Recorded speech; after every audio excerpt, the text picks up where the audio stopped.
Hello guys, welcome back to my YouTube channel. Uyu munsi nabahitiyemo inshinga mirongo icyenda n'uburyo zihinduka muri past tense n'ingero. Tugiye kurebera hamwe verb mirongo icyenda n'uburyo ahinduka muri past tense mu gihe cyashize, tunatange n'ingero. Ntucike. Inshinga ya mbere, spend. Spend ihinduka spent. Spend ni nko gutakaza cyangwa se gukoresha. Urugero hano, I spent a night time. Natakaje igihe kirekire cyangwa se nakoresheje igihe kirekire. Kabiri, spread ntabwo ihinduka, no muri past tense yayo ikomeza kuba spread ni ugukwirakwiza. The fire spread quickly through the building. Umuriro wakwirakwiye vuba vuba mu nyubako.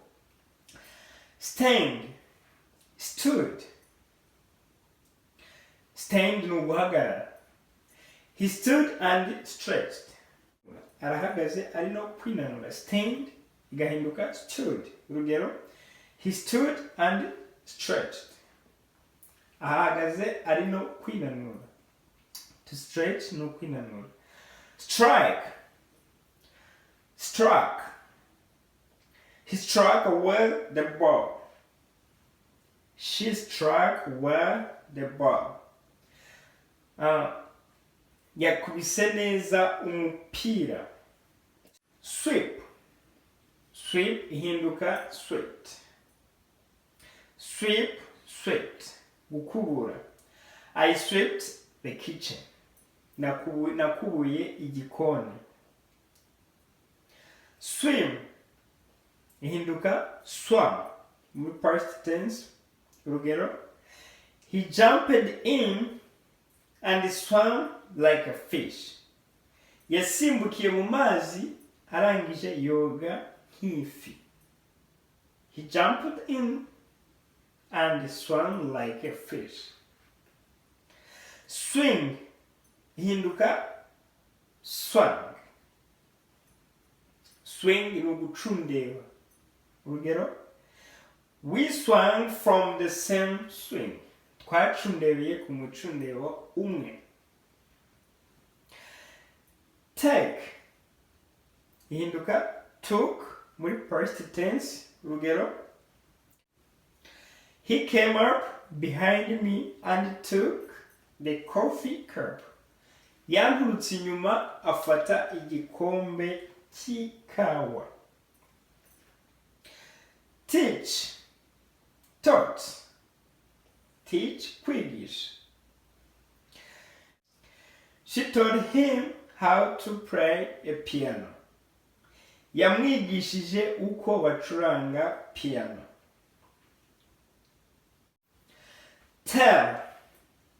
Told kubwira. Police told me not to drive too fast. Umupolisi yambwiye ko ntagomba gutwara nihuta. Police told me not to drive too fast. Umupolisi yambwiye ko ntagomba gutwara nihuta. Told muri past. Tell present, told past.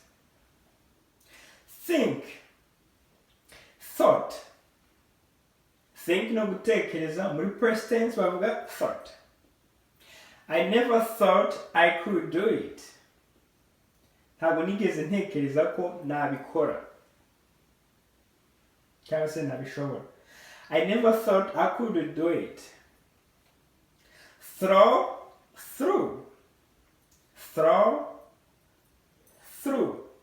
kujugunya.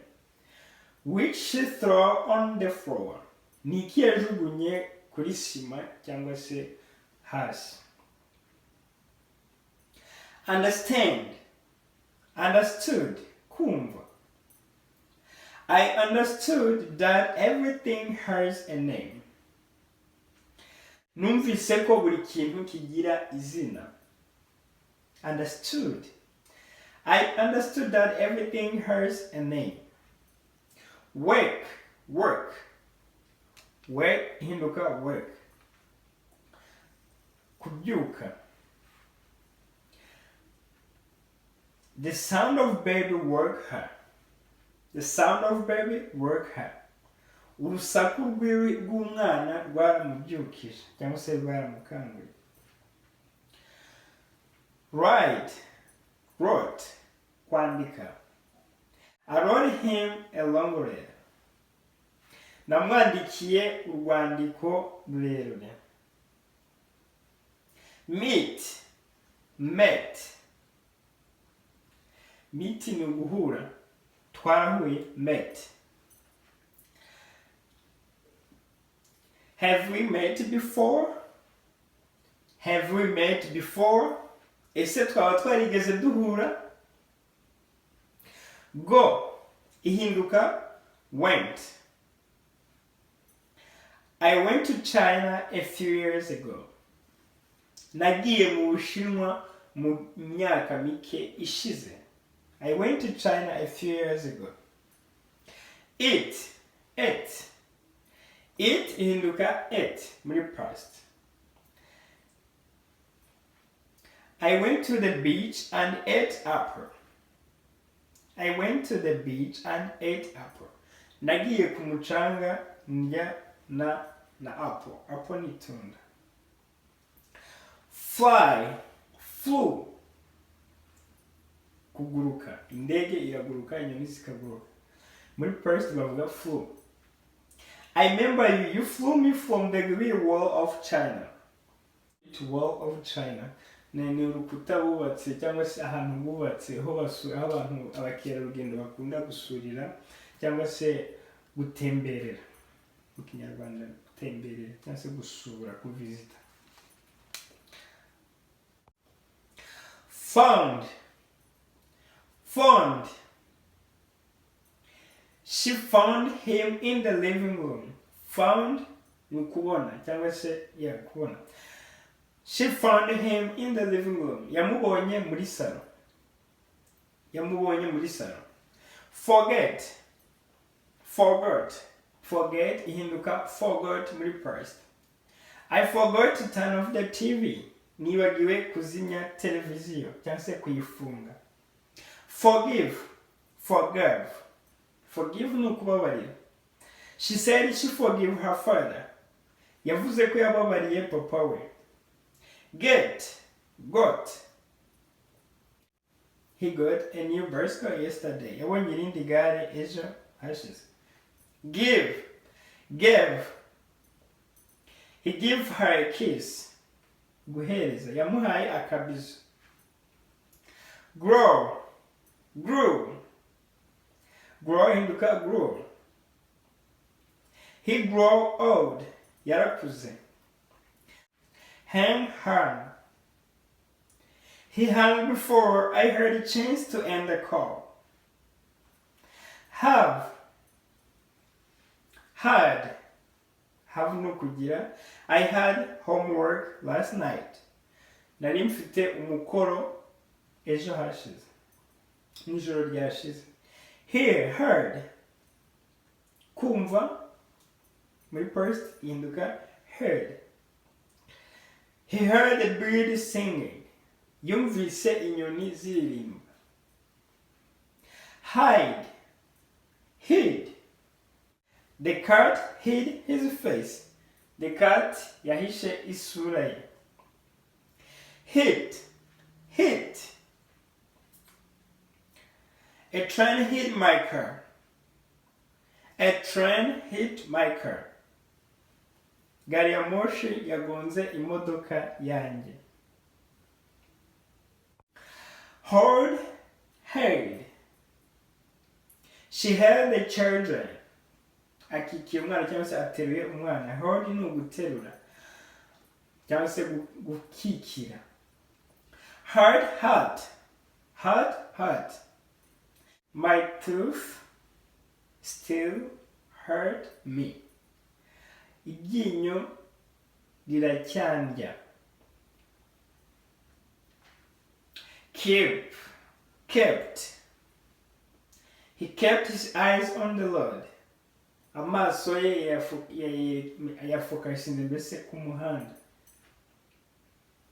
Know, kumenya. He knew my phone number. Yari azi nimero yanjye ya telefone cyangwa se azi nimero yanjye ya telefone. Leave, left.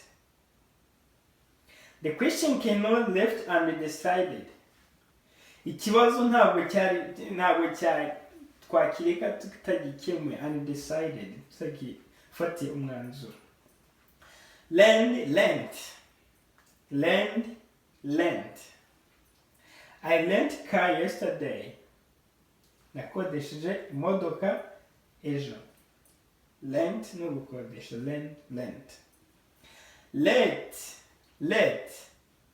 She always let her son do anything he wants. She always let her son do anything she wants.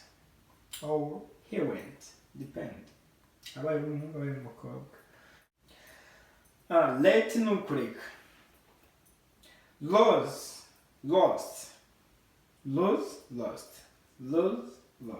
Gutakaza.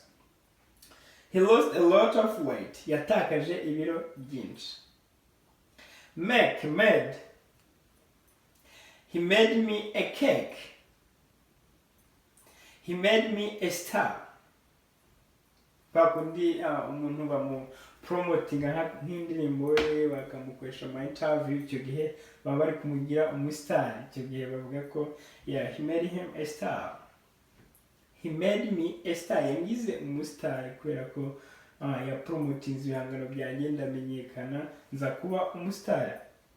He made me a cake. Yankoreye cake. He made me a star. Yangize umustar. Made ni nko kurema cyangwa se kugira gukora. Meant. I don't know what you meant. Rugero, I don't know what you meant. Ntabwo nzi ibyo ushatse kuvuga. Paid. I paid a water bill. Nishyuye bile y'amazi. Put ntabwo ihinduka. I put the key on the table. Nashize imfunguzo ku meza. Quit. Quit ni nko kureka. The teacher quit her job. Umwarimu yaretse akazi kiwe.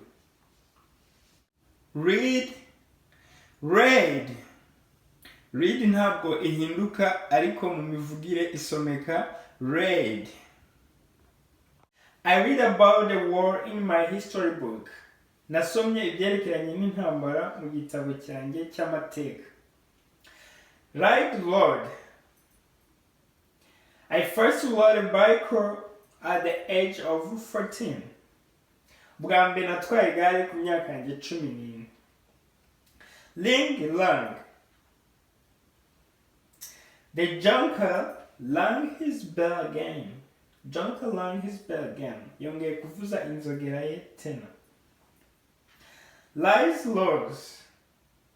Profit lost 2 years ago. Lies ni nko kuzamuka.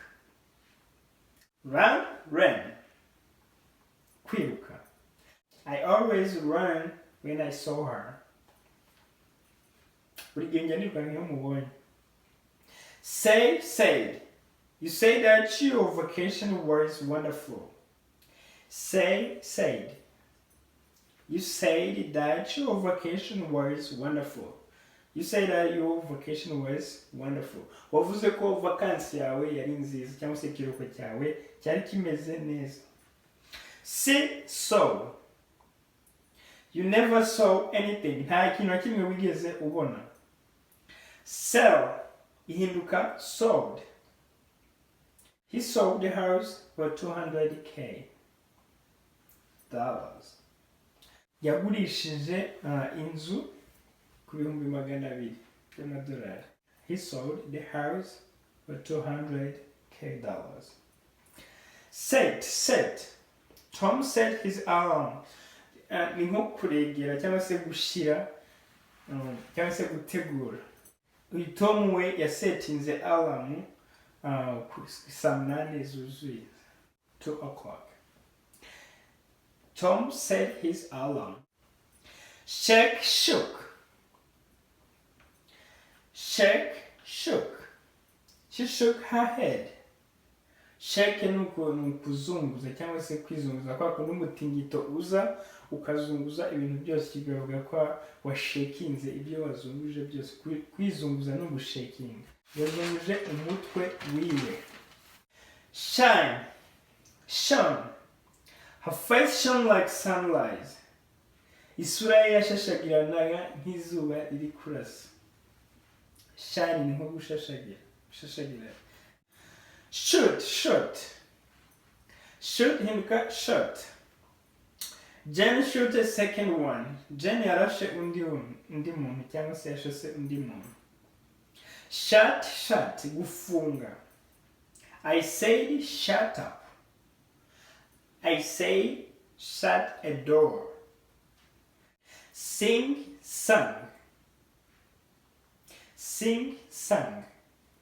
They all sang same thing. Bose baririmbaga indirimbo imwe. Sit. Kwicara. Herbert sat down. Herbert yicaye hasi. Slept. Sleep ni ukuryama, slept ni muri past. I say it's because you slept with her. Narabivuze nuko wararanye nawe. Slide ni ukunyerera, slid ni muri past tense. The door slid open. Urugi kwa kundi rukingura rwikinyura nabyo babyita slide kubera ko bari kunyerera. Na cyari snow yabaye nyinshi ukaba watwara imodoka ukanyerera nabyo babyita slide. Something slide, ikintu cyose cyanyerera ushobora kunyerera ukikubita hasi babyita slide. Muri past bakabyita slid. Spoke. We spoke on the phone last week. Twavuganye kuri telefone cyumweru cyashize. Sped. She sped up. Ari speeding, ari kwihuta. Stole. Someone stole my wallet. Umuntu yanyibye ikofi yanjye. Kofi ni kakantu bikamo amafaranga. Did you go shopping? Ese wagiye guhaha? Did you go shopping? Ese wagiye guhaha? Verb to be muri present is ihinduka was muri past. Al igahinduka well. Nuvuga ngo is ni mu buke, al ikaba mu bwinshi. Ubwo muri past al ihinduka well, was igahinduka, is igahinduka was. Reka turebere ingero hamwe uko zikoreshwa muri sentence. How was your vacation? Ese ikiruhuko cyawe cyari kimeze gute? Ndi kumubaza nkoresheje WH question how. Ku bantu batazi gukoresha izi WH question mwasujya ku masomo ari hepfo mwaza kuyabona ko twayavuzeho cyane. The waiter were very unfriendly. Abaseriveri ntabwo ari abana beza. Bent kunama. He bent over and kissed her. Yarunamye aramusoma. Murazi ko hari abantu bagasongo ajya no kuguhobera akabanza kunama.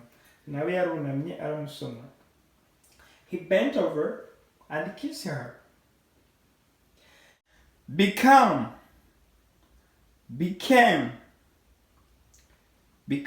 ihinduka became muri past tense. Urugero, Henry became a king of England. Henry became a king of England. Henry yaje kuba umwami w'Ubwongereza. Henry became a king of England. Uyu mugabo Henry yaje kuba umwami w'Ubwongereza. Bet. Bet ni ugutega. He bet $5 on the game. Yateze $5 ku mukino. Begin ihinduka began muri past.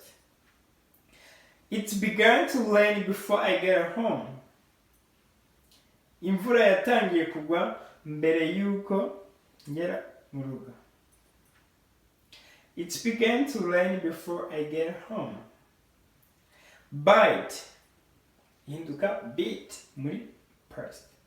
Bite ni nko kuribwa cyangwa kwa kundi agasimba kakurya cyangwa se inzoka kwa kundi kuruma cyangwa se agasimba cyangwa se injangwe, icyo gihe ntabwo babyita bite, ntabwo bavuga eat. Bite muri past ihinduka bit. Cat beat me, injangwe yandiye. Broke, he broke his leg, yavunitse akaguru ke. Muri past ihinduka broke. Brought, I brought something to eat, nazanye icyo kurya. Build, kubaka. It was built in 18th century. Yubatswe mu kinyejana cya 18. Kinyejana century twavuze ko ari periode y'imyaka 100. Bought,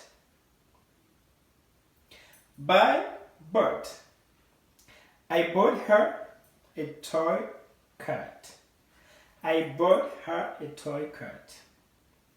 Namuguriye igipupi cy'injangwe. Caught, gufata. The little boy caught fish. Umwana muto w'umuhungu yafashe ifi. Fought, she had fought many battles. Yarwanye intambara nyinshi. Wore, they wore blue uniform. Bambaye uniform y'ubururu.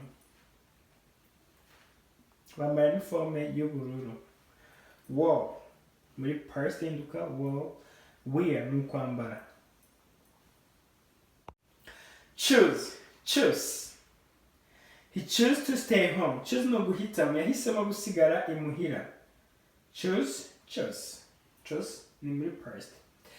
Came, kuza. She came into the room and shut door. Yinjiye mu cyumba ahita afunga urugi. Cost ikomeza kuba cost, ntabwo ihinduka igiciro. She attended college at the cost of $15,000 a year. Yagiye kwiga college kuri iki giciro cy'amafaranga $15,000 by'amadolari ku mwaka. Cat nayo ntabwo ihinduka gutema. CUT. We were fighting and he tried to cut me with his knife. Doubt. He dealt the card to the other player. Cyangwa se he dealt the card of the other player. Yashidikanyaga ku makarita y'abagenzi be, y'abandi bakinnyi bagenzi be. Dug, gucukura cyangwa se guhinga. Cat dug a hole outside the door, outside of the door or outside of the house.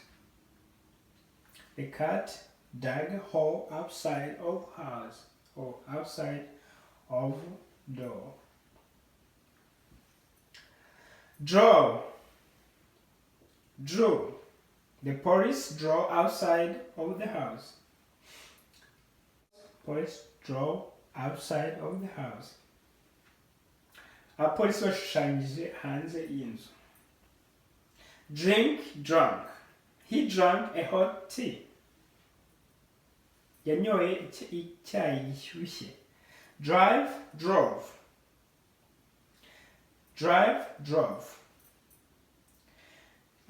She drove slowly always. Atwara buhoro buri gihe. Fall, fell. He fell in love. Kugwa mu rukundo. Fell ni kugwa. Feed, fed. Feed ni ukugaburira. He fed his dog food. Yagaburaga imbwa ye ibyo kurya, ibiryo. Feel, felt. Kwiyumva. I felt cold. Ndikumva nkonje. I felt that I should help her. Ndi kwiyumva namufasha. Nagagombye kumufasha. Freeze. Froze. Freeze ihinduka froze muri past tense. Urugero, 2 men froze to death on the mountain. Abagabo babiri barakonje kugera aho bumva bagiye gupfa kubera ubukonje bwera ku musozi. Murabizi ko abantu ku birunga nko hejuru hakonja cyane.